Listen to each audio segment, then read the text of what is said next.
Hey, it's Clay, and this will be a video chart on ticker symbol NVLN. We will take a look at the 30-minute time frame. Real quick, what do I mean by 30-minute in case maybe you're new to charts? Instead of each one of these candlesticks here representing 1 day's worth of price action, which is what you would normally see, each one represents 30 minutes. So while this here may look like several days worth of time, it's actually today's price action broken down into 30-minute time slices. I like to this time frame, and it's a good job of telling the quote-unquote story of the price. And it makes just mapping out levels of support and resistance a bit easier to see. I don't mean to state the obvious, but I will anyways. Very nice movement today, very volatile. And on top of that, you look down here at the volume and definitely well above average volume on the day. So a lot of eyeballs on this one, so let's map out some levels of support and resistance as the week progresses.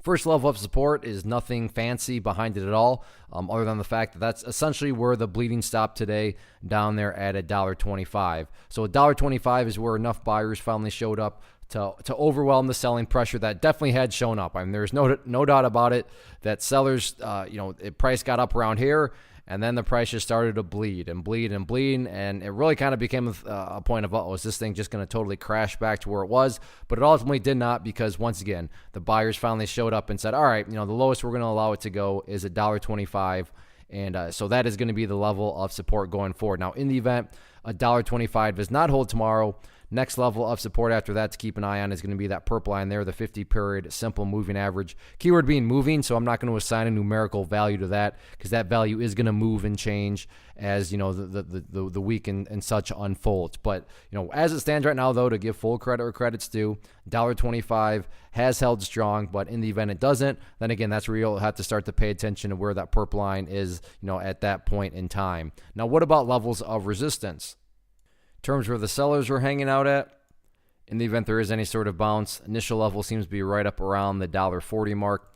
If the price can push through the $1.40, the next level after that is essentially the overall level of resistance right up there around $1.55. So interesting day. Things got a little bit shaky during the afternoon session with the pullback, but the price did find support at $1.25 and then spent the final 30 minutes of the day represented by that candle, showing some signs of strength. So now it just becomes a matter of, can the bulls build upon that final 30-minute surge? Only time will tell.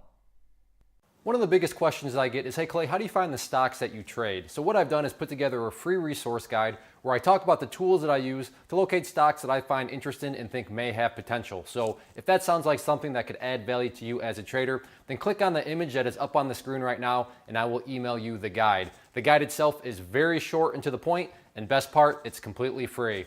Thanks for watching the video. Let me know if you have any questions.